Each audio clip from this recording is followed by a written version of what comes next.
How's it going? This is my video response and presentation for the culminating activity. I apologize for my PowerPoint here. I have a small, very old laptop that doesn't work with TVs, so this is what we got. I'm just going to jump right in to high school athletic governance. Recruiting is the first topic, and it's very frowned upon in high school. Recruitment of athletes in high school is not permitted. Any involvement with recruiting of an athlete to high school will result in disciplinary actions. The California Interscholastic Federation is basically the governing body of high school. It informs student athletes of the consequences that are involved with any undue influence or the recruiting of high school athletes. Bylaw 510 indicates that any person directly or indirectly associated with school that encourages the attendance of a student to come to a high school is completely forbidden. Next is athletic eligibility assessment. The athletic administration and various high school federations throughout the states are a governing body that ultimately decides who is allowed to participate in sport. Along with academic eligibility, a student must be athletically eligible to participate in high school sports. The standard of eligibility is given by the CIF is that only students enrolled in public charter private CIF member schools, grades 9 through 12, and they meet all the standards of athletic eligibility established by the CIF, are permitted to compete in their school of enrollment. So next is student athlete eligibility for high school. Student athletes are allowed 4 years to participate in high school sports. The CIF has a consecutive 8-semester rule that is implemented after the first 15 days enrolled by the student in the 9th grade. A student athlete must also maintain a 2.0 GPA to participate in sports. And the rare occasion that students are prohibited to participate in AAU club travel ball teams and then transfer to a school that is associated with that school team. That's basically falls under the realm of recruiting, and it's frowned upon. Some academic services that high school athletes receive are not the greatest. A high school athlete is vulnerable in the point where he needs to learn valuable study skills, and I think that school doesn't do a really great job of assisting high school athletes with extracurricular activities, including with study hall and tutors and stuff like that. I actually talked to an assistant baseball coach at Santana High School in San Diego, and he just expressed emotions towards and feelings that he wished that our athletes would receive more help with academics.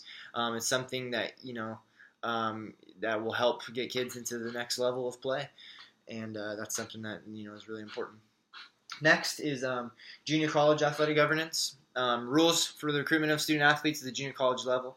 No member institution shall permit a prospective student athlete to be solicited or recruited to attend such institute by promises of gifts or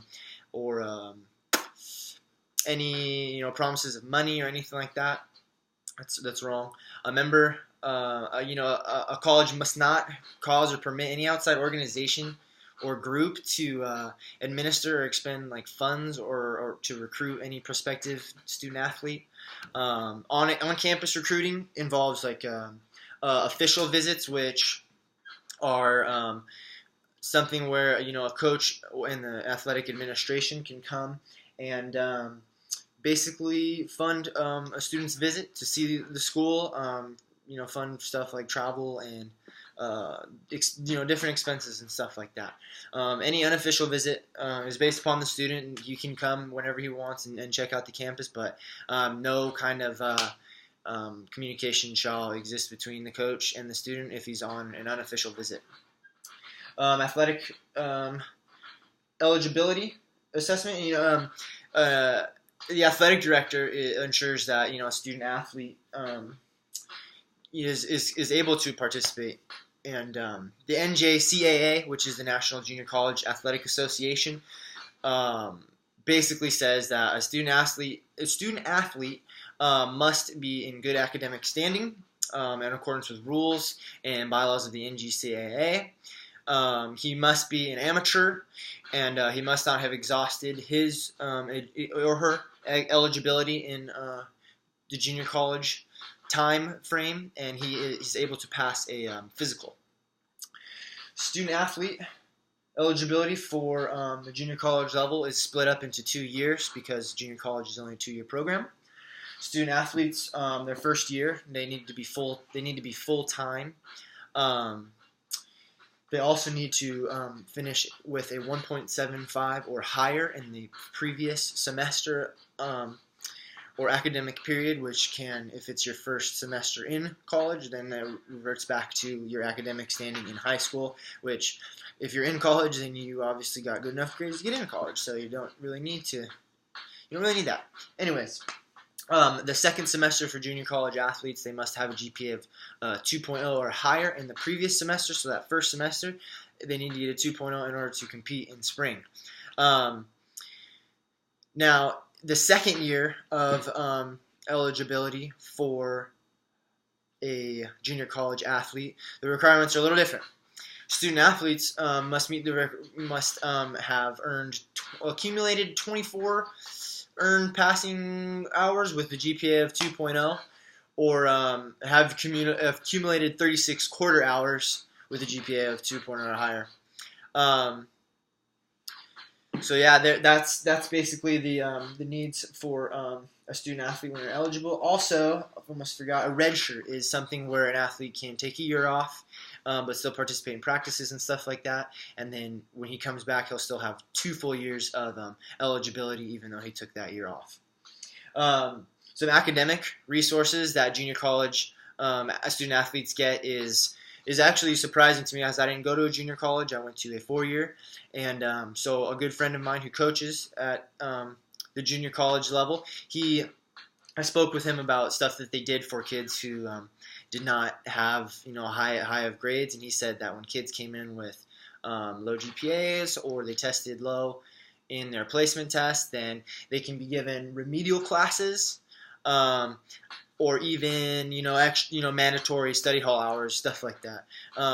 He also said that students are given a checklist of courses that they need to take and complete in order to transfer to Cal State schools or UC schools.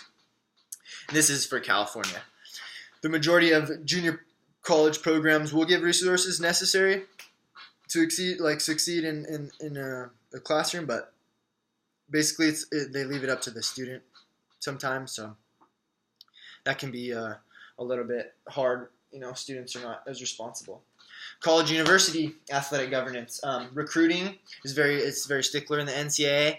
There's 4 periods when a coach can be involved with recruitment. That's the contact period, the evaluation period, the quiet period, and the dead period.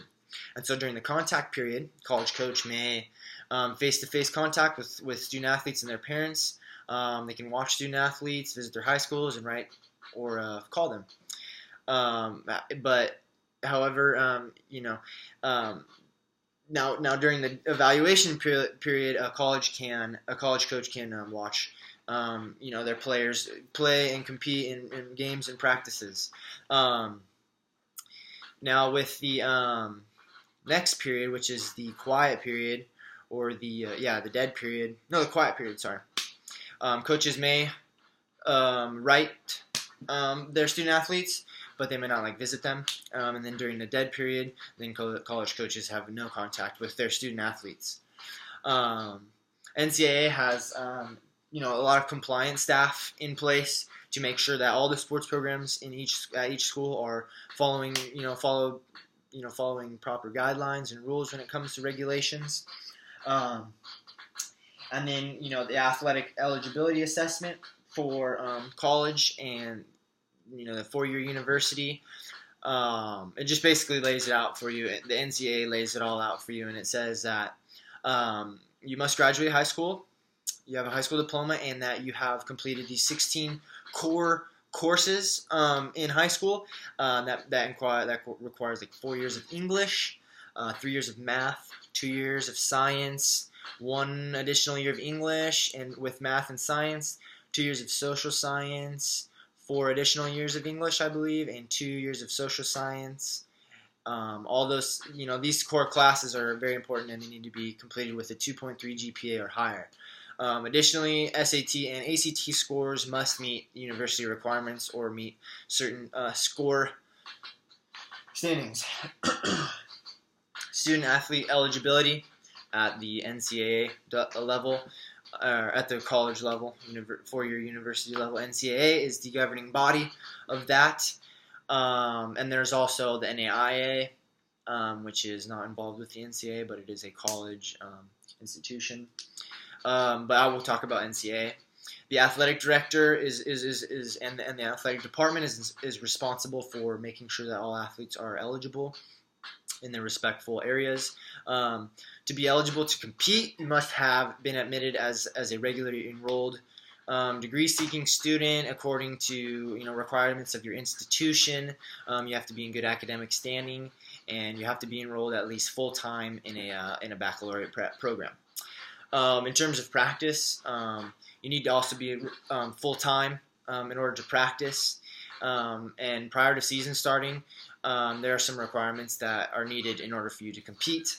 Having successfully completed 24 semester or 36 quarter hours of academic credit prior to the start of the institution's third semester or fourth quarter, that will basically say that you can.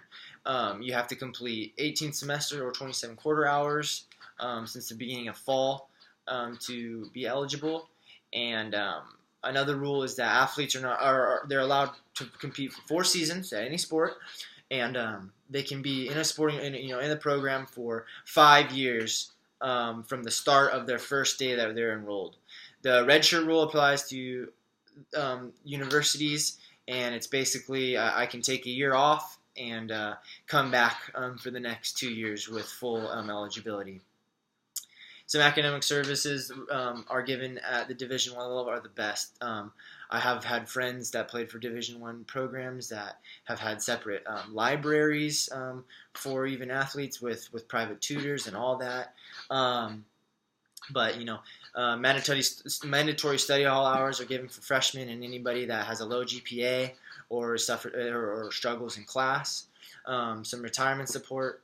I think that student athletes don't get the best support after college. They get their bill handed to them for their student loans, and sometimes athletes have a trouble with mental health too because they're so sad from not competing anymore.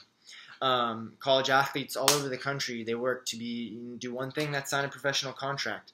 So the professional recruiting area in the college aspect is tough. Scouts are constantly at practices and games, and it can be a distraction, but it can also be, something that, lifts a player up and gives him some motivation. I spoke with the head baseball coach at the University of San Diego, Rich Hill, and he said that he loves telling the guys about scouts. He thinks, it should get him fired up and get him motivated. In conclusion, it's a very meticulous thing, sport governance, and through all levels. So you need a staff that constantly is motivated and gets goals and objectives done. I think that we should do a little bit better job of giving high school students tools needed to get to the next level. And other than that, that's it. How's it going? This is my that they had